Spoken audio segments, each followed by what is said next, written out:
This isn't a phenomenon or some recent trend. Cross dressing has been around since the beginning of time. Historically, women have cross dressed as men to pass and gain economic independence and serve in wars in a patriarchal system.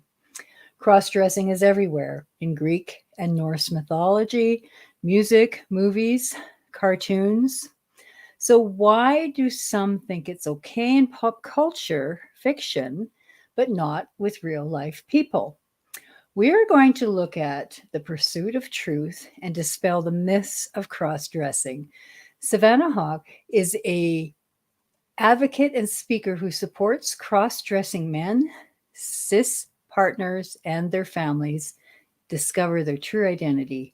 Her presentations are about life balance and giving others the permission to celebrate both their masculinity and femininity. Hawk has penned the book Living with Cross Dressing, The New Normal, and co hosts the Fox and the Phoenix podcast. Please welcome Savannah Hauk. Hey, how are you? I'm great. It's so great to have you here. Thank you. Thank you for the invite. I do appreciate it. And, I wish I was up in Canada where the hurricane wasn't blowing, but we're doing okay. Yeah, yeah. Thank God you're not in Florida right now. No, I can't imagine. It looks Yeah, terrible. Anytime the sharks are in the street swimming, that's a bad sign. true. So, cross dressing is an interesting topic because it's almost revered in pop culture, movies anyway, going back like to the Tony Curtis film, in when he Some dressed like as a it hot. woman and Some Like It Hot. Yeah. Yet it's demonized sometimes when it happens to a real life person. And for those who are unsure of the difference, uh, with can you explain cross the difference between cross dressing and trans? Well, this is still emerging, by the way. This is still an unexact Yeah, science, and I'm actually my third book. I'm going to kind of delve into that as well, cool. because it'll be the third in the Living Cross-Dressing series. How I see it and how I've researched it is that cross-dressing is not a gender. Cross-dressing Mm. is an art form. It is a way to present yourself and how you get from point A to point B, whether it's male, female to male, something androgynous in between, or however you want to, scope that line between the masculine and feminine. And it's just the way you present yourself. It's the way you express yourself. So what I am trying to explain to people is that I'm dual gender, or you could be gender queer, gender fluid, bigender. Those are genders. But when I talk about cross-dressing, I've accepted that label as myself, but it's not my gender. My gender Mm. is part of the trans umbrella, the greater trans umbrella. Right. The problem I think we run into is sometimes there is a overarching transgender umbrella, and then within that umbrella, there's all of us.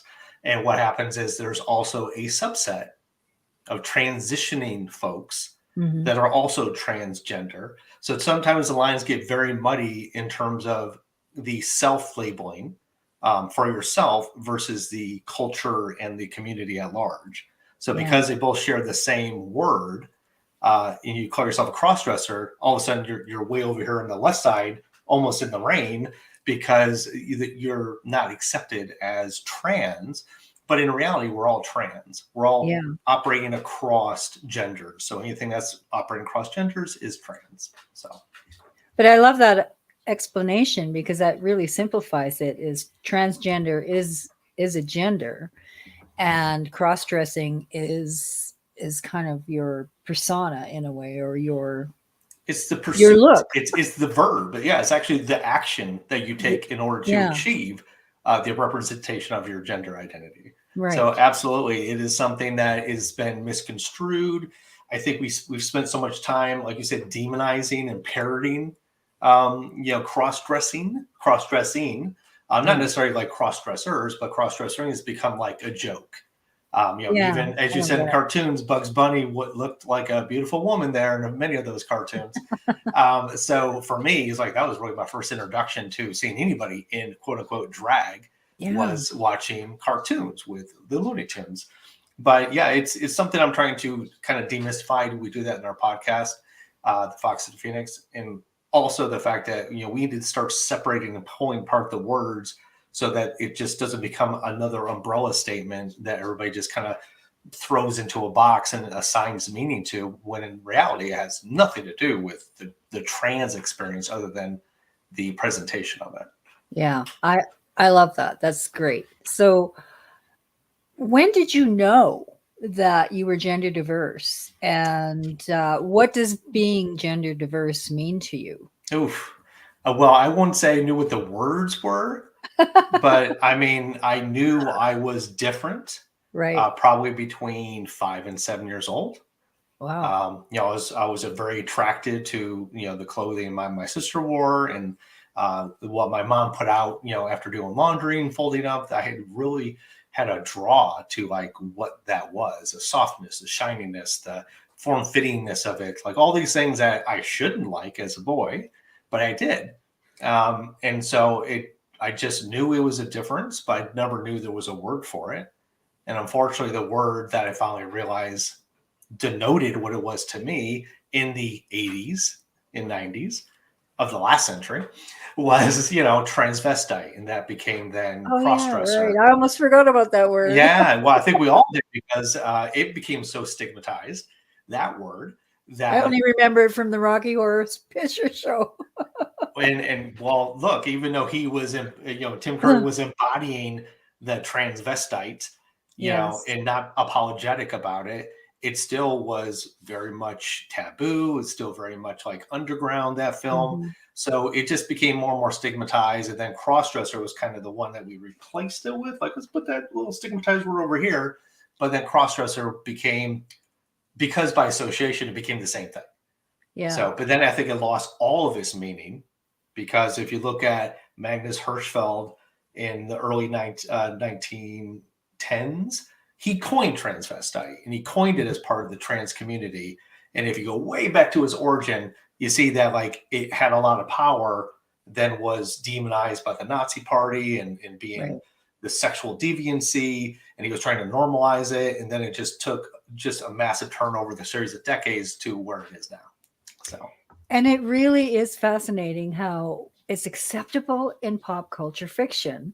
Like Rocky Horror Picture Show is like, I mean, it's a cult. Like it's, I love that show. I mean, you yes. go to even today, you go to some of the theater screenings of it, and people dress up as the Mm-hmm. characters. So it's okay to do it in fiction, but And it's why it's not oh, and okay it's okay if to it's do a it in real person? cosplay. Yeah, it's okay to do it if you're doing it as a costume, but it's Yeah, not okay if you want to walk down the aisle of a grocery store and have people clock you as a man in a dress, yeah, right?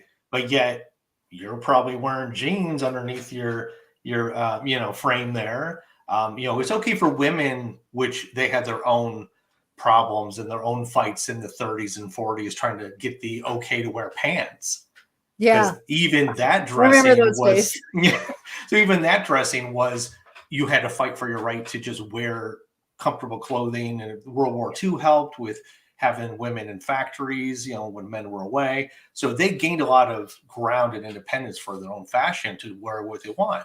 Problem is, men have never enjoyed, at least in modern Western society, that same like okayness to like, I want to wear a kilt. Well, if you're in Scotland, nobody's going to bug you about wearing a kilt, but in America and the rest of Europe, it's not okay, right? Yeah. So we're so puritanical and we're so like conservative about dress. If it's okay, if you want to look more like a man, hey, we're all about it. If you want to look more like a woman, ooh, no, what's wrong with you?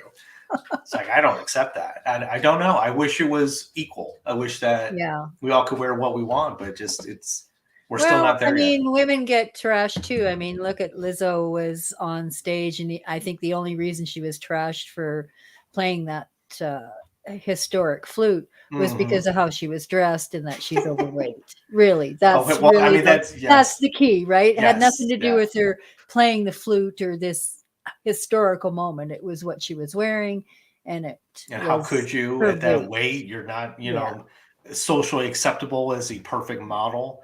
yeah. Yeah, and that's another And I unfortunate think she's ceiling. perfect in every way. Yes. And I mean, and we're starting to get that, like, love your shape, love who you are. Don't Yeah. be Or as demonized and Lizzo bullied would for put it. it, own your inner bitch. That's right. I didn't say that, you all. She said it. So.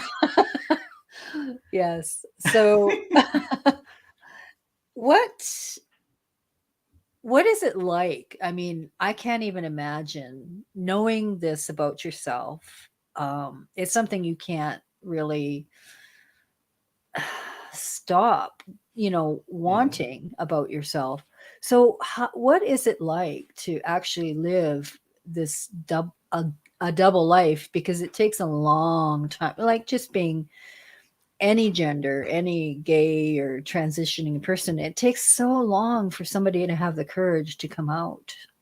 Yeah, and those two, demographics you spoke of, I think that they have it more difficult Mm, because while a gay person can closet their gayness, a trans person who's transitioning is going to live that life 24/7, yeah. and that's their goal is to be in the right body and have the right mind to body, understanding of self. So for me, if I run into any problems, I can just pull this hair off and I can take my dress off and slip down a dark alley and take the makeup off, and you'll never even know it was Yeah. me, right? So for me, I think I kind of have the best of both worlds without the kind Mm, of the angst, the constant angst that goes with it. So yeah. I think in that way, I think I'm a cheater because I know there are people who have to live that, not have to, but they choose and they are that life. That is their life, and they want to live it out loud 24/7. Where for me, this is just a part of a grander, bigger picture of self. So while my male self probably enjoys 85%, and Savannah enjoys 15% of my life.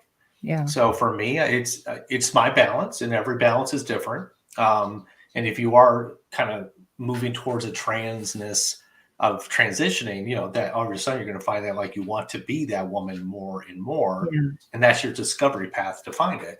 But for me, it's good, but it's bad. Like if you heard my first TED talk, my parents still don't I know, did. and they're never thank you, and they're never going to find out. Not for me anyway. Only a couple of my relatives, all my girlfriend's daughters know, and she knows obviously. So a bunch of my coworkers, my boss, dozens of friends here in South Carolina, which is a very conservative state, but I'm in a very liberal area of that state, luckily. Yeah. What are Um, you, nuts? well, it wasn't my choice to move from New York City, but it just had to happen. Um, but it's about finding yourself in that, and all of that I just said is about finding your balance and your purpose and your confidence, and that's really the thing that keeps you from caring Mm, as much about what other people think and what they think of you. It's yeah. like if you hold your head high and just move through life, that's the most important thing you can do for yourself. And if you're unapologetic in whatever way that appears and presents itself to the world, that's the most important thing. So for me, to answer your question, work. I've worked very hard for 4 decades, 4.5 decades to get to where I am, Mhm. and I don't wish this road on anybody who Yeah. is younger and trying to find themselves, and not at all. But for me, I'm very happy with who I am. Very, there's weeks where Savannah never comes out because I'm just like, yeah, I can't be bothered. But Yeah. when she needs to make her appearance, she does. And I go out to Starbucks, or I go to just a grocery store or Trader Joe's, or just go out or stay in and just live that and embody that, and that's all that matters. Yeah, why can't we treat it like wrestling? Because wrestlers have personas and they're that different person when they're in a ring, and you know, I, I mean that the only thing about that is manufactured versus this that is is true. really Yes, part of yes. who you This is are. who you are. Yes, Yeah, but I yes, mean, but I still had to come up with a name. yeah, I had to find my style. So there are a lot of things that it started off as costuming, but now it's just indicative of who I am. So yeah, in that way, yeah, there's some similarities where it's like this persona you put on, because I can go back to what does John Cena act like and is like when he's not in the ring. So yeah, there's a Mhm. lot. There's some acting ideals to it, but in reality, it's also a sense of self and like calmness and centering. That when you Mhm. do have all this on and you see yourself in the mirror, you're like, oh, I'm home again. So Yeah, and imagine like the persona for you would probably be the male. well, I mean, that's I'm born biologically male. So, Yeah. he has always been at the forefront in the driver's seat, taking control. My career, my schooling, my relationships have all been stemmed from that. And Savannah's always been that thing or that person to try to catch up or try to be accepted. Like Yeah. Chuck never needs to be accepted because Chuck is where he's quote unquote supposed to be. But Savannah trying to fight to get into the world and stay in the world is really a constant struggle that you have to Yeah. overcome on a daily. Well, hey, women know. I was actually thinking the same thing because you said earlier, it's like, I'm not even sure how I would know how that feels like. Yeah. But imagine, I'm a Mind you, white. I was the first female in a lot of male dominated professions. Okay. So you do know. However, I didn't I wasn't always demonized, Mhm. but it was, yeah, you're not welcome Yeah. a lot of Yeah. times. And it's not for anything you're doing. You're just being you and showing up in the world. And that's a threat to Yeah. those people who do want to demonize you, which is the thing that we face as trans folks is that people want to instantly demonize you. They're threatened by your existence Yeah. for I don't know whatever why. reason. Well, there's You're not plenty of hurting reasons. anybody. There's religion, there's worldview, there's culture, there's 100 reasons. Your upbringing of what your parents taught you. All these things wrap around your vision and perspective of what other people are. And many people don't have they don't have malice towards you. They want to save you. They don't want you to go to hell. They want to cure you of Which is these, worse. which is worse on the outset, but the heart of the person had good intent. They're just Yeah. misguided. So my job as an advocate and writer and podcaster is just to normalize the experience. I mean, we're not hurting anybody. No. We're hurting your idea of what the world should look like, but we aren't hurting anybody. We're not hurting ourselves. We're just living, a normal everyday life, and that's what I'm trying to present to the world. Is that we're just like everybody else. We may dress a little bit different. We may take better care of our skin and put on some nice makeup, but how am I any different? My conversation with you, Debbie, would not be any different as my male side as it is now. Yeah. Yeah. So And my conversation with you wouldn't be any different either. that's right. Because that is also key, I think, is to just accept people It who is. they are. Yeah, it really is. So with that in mind, though, because you can't always trust people will accept. So how do you know who to trust? Oh, that's years of gut instinct. It really is. It's I typically keep it very close to my vest, or chest, or bosom, whatever you want to say. And playing my coworkers, and like if I've become very friendly with them, and I feel like not telling them is actually worse than telling them. Like Mm, I feel like they deserve to be told. Like, why am I keeping this from them? That's when I'll share. When I go to Starbucks on the weekends, every Starbucks I go to, the staff knows me as both sides because I get the same drink. They know when I walk into Savannah, they're like, "Wait, aren't you?" Yeah, so they know, and it's like, and that's yeah. okay, and that's a safe environment. So there's about safety. There's about knowing the venue's accepting. There's knowing that the person's heart that you're speaking to is open to that conversation, or at the very least, like ambivalent, like, oh, okay, you know, that's Yeah. okay. That's what you like to do. I mean, we might not talk about it ever again, but it doesn't change the course of your friendship. It becomes worse when it's like a partner who doesn't know, kids you haven't told, for 15, 20 years as they're growing up under your house. Those are the things like the longer you wait to do something, it's like there's never a good time. And the longer you wait, it's never, ever a good time. Yeah. So that's how people get found out. That's how people, the trust is betrayed. That's how you walk into a room and say, "I found this. What is this all about?" And now you're forced into a corner to explain yourself. I don't tell people they should reveal themselves because that's a personal choice.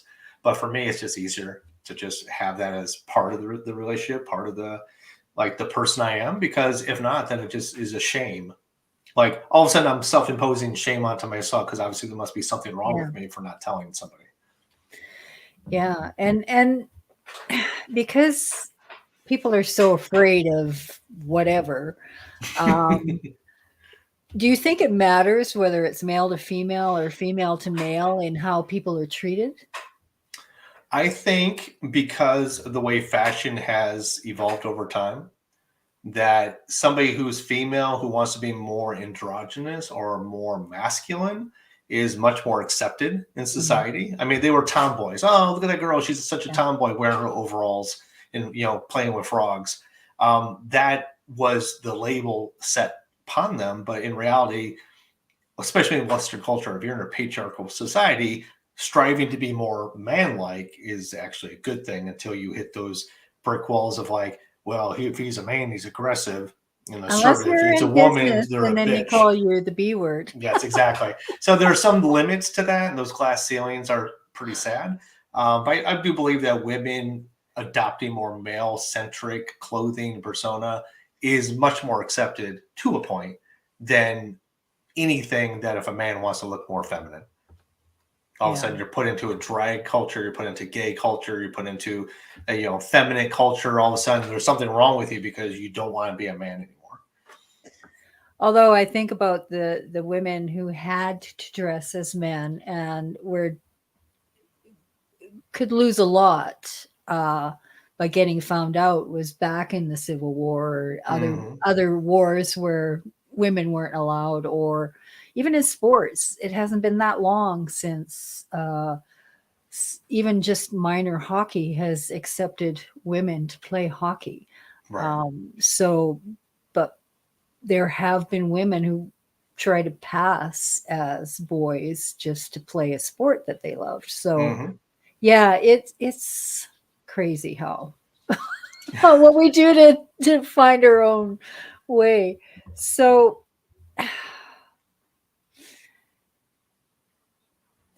there's I mean, one of the reasons a lot of people don't come out, I guess, is because there's that fear of what the response is going to be, and Mm-hmm. actual danger can happen. So, what kind of Yes. dangers Mm.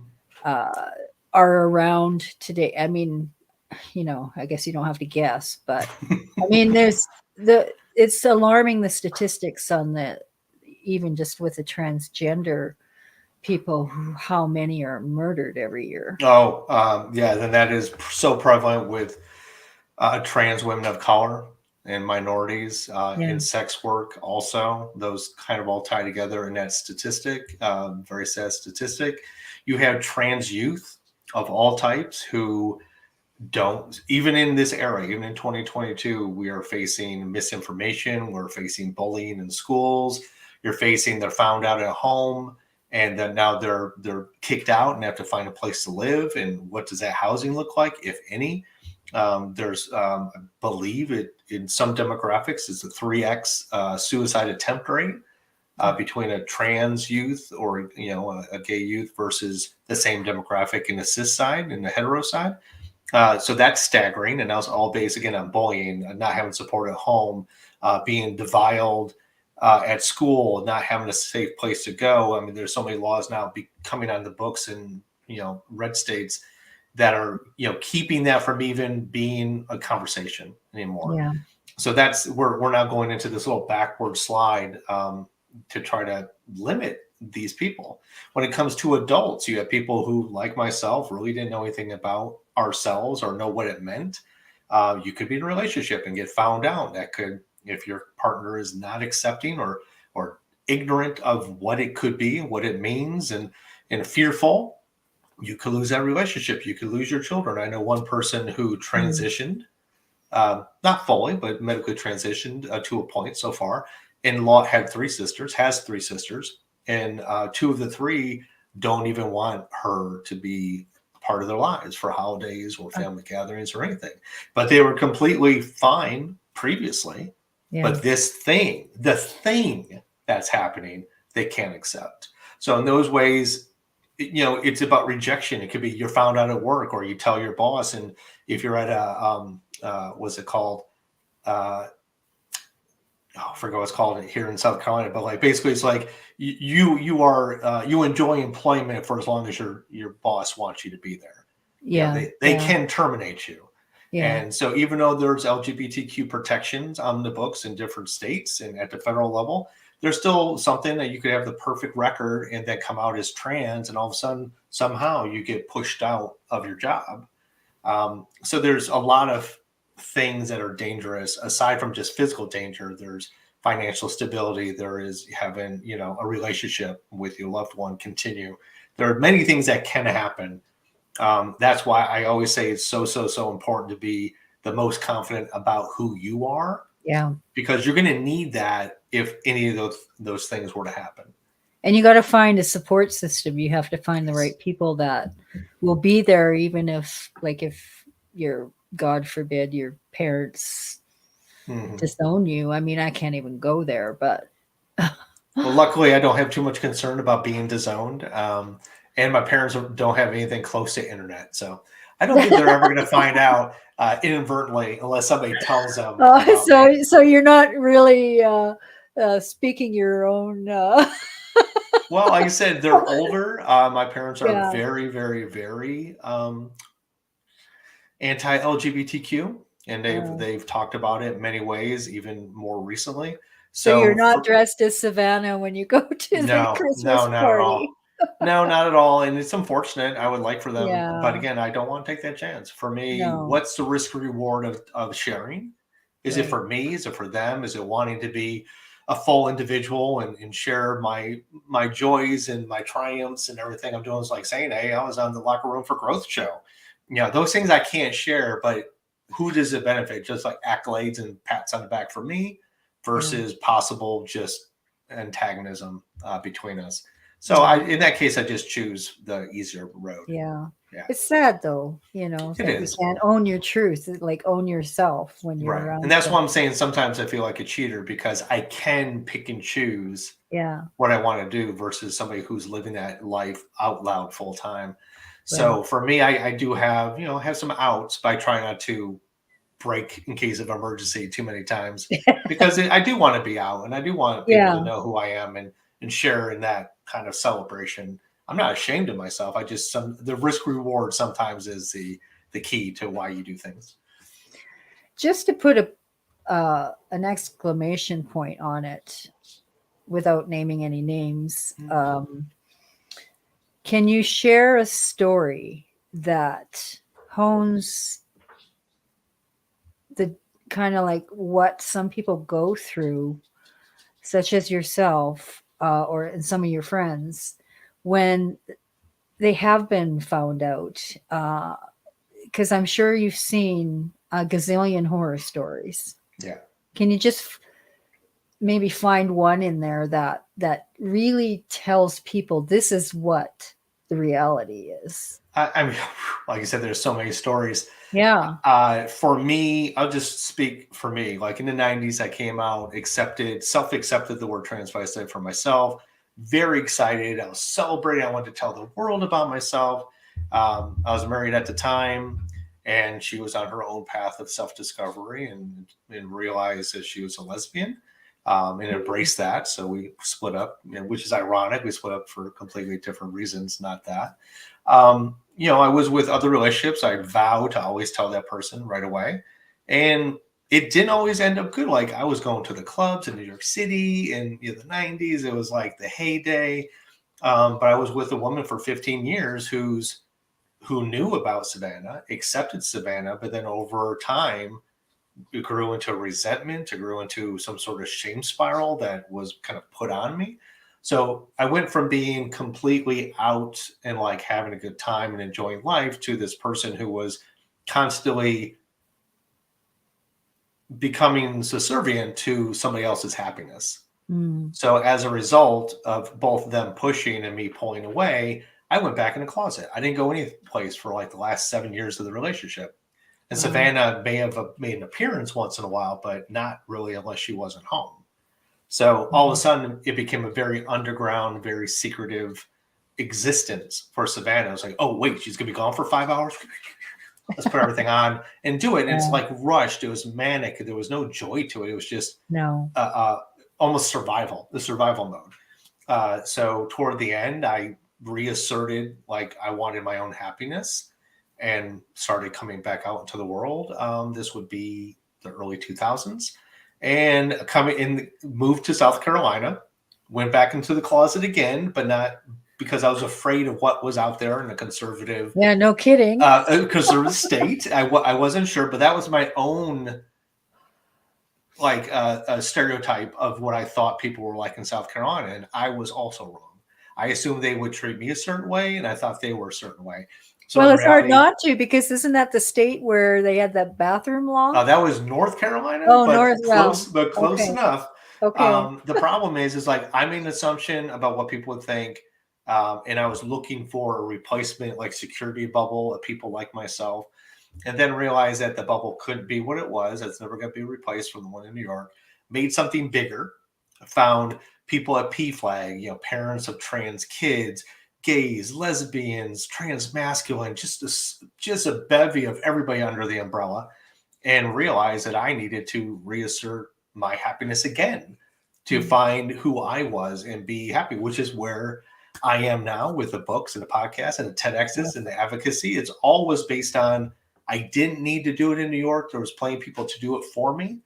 But now I realize there's too much at stake, especially here in the South, to just put it in somebody else's lap. So that's is my kind of trials and tribulation story, but with the success at the end and ongoing to just raise awareness and let people know there's nothing wrong with who we are. No. There's no shame in being unique, We all want to be unique. We don't want to be cut of the same cloth. Right. Well, we do, but then we still want to be a little bit different. We want to be accepted, but we want to stand out. Yeah. Want to blend in, but we don't want to draw attention to ourselves. So and that's actually something. It's funny. I'm laughing and you're laughing, but that is kind of like another problem that trans people have, who are, if we get clocked. Oh yeah, there's a series of rings and protections that we need to do for ourselves in order for us to feel safe outside our home. So I'll do, much more makeup than normal woman would. I will dress a very specific way so I blend in. I mean, I want to stand out and glamorous, but I also want to be like people just walk by and didn't even notice I was there because they just assume I'm a woman. So those things that we do to protect ourselves. Yeah. And that's not something most people experience in just normal day-to-day going out to any kind of coffee shop or grocery store or a mall. Most people don't have that concern, but we going out thinking and knowing that there could be something terrible waiting for us. We do all our damnedest to make sure that we look the part, or go the opposite way and just go so over glam that they almost can't even fault you for doing it, because you're like, wow, you're all that. So we all have our ways, but it is important for people to know that it is very, very important for people to be cautious, be aware, be mindful, understand your space around you. If you're going out, pick your venues. You don't have to pick a venue to feel safe necessarily. Unless you're going to a biker bar at 3 a.m. Oh, I love biker bars. Well, there you go. So you already feel safe there. But for me, I don't feel safe walking down the street a lot of times because right. I'm a woman. Ironically, while I have zero concern about my safety as a man, in that same alley or same walk to the car, if I'm dressed this way, I have a lot of fear for myself. Yeah. So, and that's in the same body. Yeah. So it's this weird, wait, but if I was not in heels, I'd feel fine. But now that I'm in heels and hair, now I'm feeling insecure. So there's a double whammy there, because it's both being female and cross-dressing that adds that extra element, because they'll do it. They'll come and approach you if you're female, but then as soon as they see that you're not a female, then they probably ratchets it up possibly to the next. Right? Yeah. It's one thing to be catcalled and kind of leered at as a woman from a man, and we get that. But as soon as they realize you're a man, they were catcalling. All of a sudden, you've emasculated them and tricked them into believing you're a woman. And depending on the person, that could be very dangerous. And that small thing. The small, Wait, small. what do you call it? On the Twitter thing, not avocado, but eggplant. The small eggplant syndrome, Yes, for them. I'm not going to speak to any right? other eggplants, but yes, it's like they don't understand. But It's like, wait, the I was ones that attracted get to so you. upset are the Yeah, ones that have the small eggplants. right.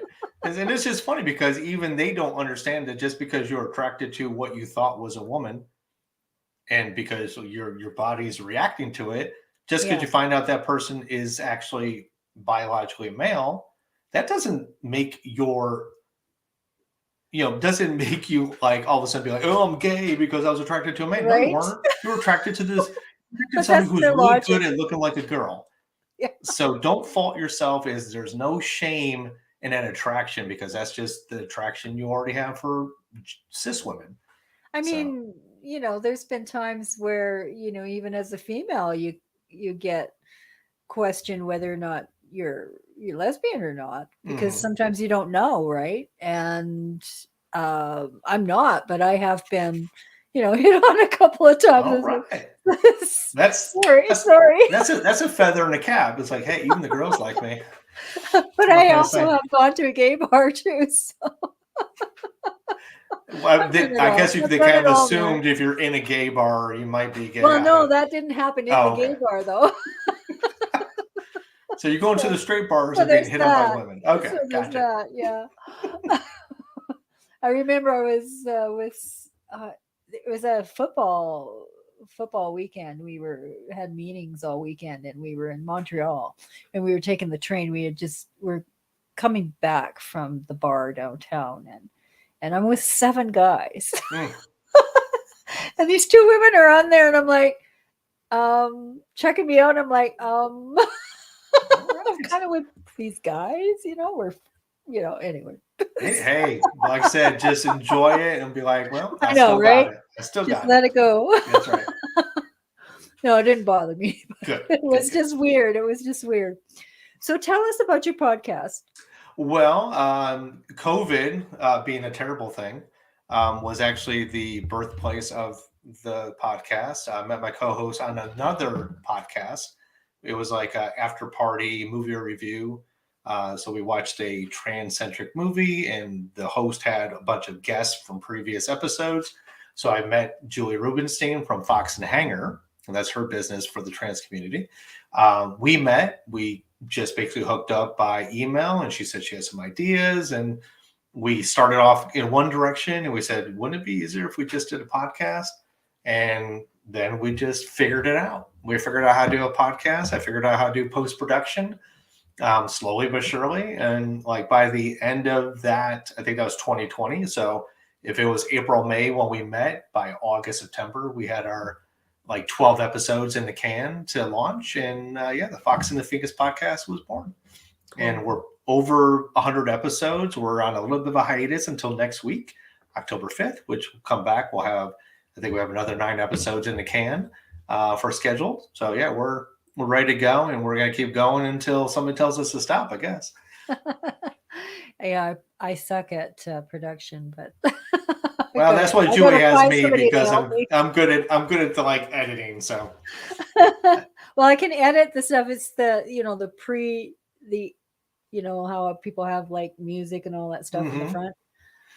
I can do it at the end, but I can't figure out how to get it on the beginning without it running into the broadcast. But we'll talk. I'll figure We'll it out talk offline. eventually. We'll talk. Just gotta figure out what you're using. So none of us are really defined by one thing, even though a lot of people will want to define us by what job we have and what else. So what else do you enjoy? What kind of hobbies do you have? Well, let's see. I love my fur babies. Luckily, they've been very quiet during this broadcast. Yeah, I'm surprised. I love chilling and like vegging on the couch and watching Netflix and any other streaming service. I'm a big MCU cinematic universe geek. We're sisters. I tell you, I just I had to watch the new She-Hulk that just came out yesterday. I didn't want to leave that too long. Yeah. I don't care what anybody says. I think it's funny. Do Lego a little bit, play with Lego and build for resale. So that's kind of like half job, half love. Writing, as you know, but aside from the nonfiction that I write, I just got into a fiction effort for the LGBTQ community. So that's like a sci-fi dystopian, you That's know, sweet. yeah. So that's coming out hopefully early next year. And then I told you about the third Living with Crossdressing book in the series will be coming out late next year. I love doing that. I just love watching movies in general. You think I'd have no time to do a thing because I'm just always sitting around doing nothing. Yeah, and just I love creating things. I love just being creative in general. Yeah. But typically, writing is kind of like my backbone for my creative prowess. So yeah, I like writing, like doodling, making things. So yeah. So what kind of advice would you give to a young person who knows who they are like you did, but because of the climate today are kind of terrified to come out or tell anyone? Mm. You nailed it earlier in the episode, which was you have to find support. You have to find a support system.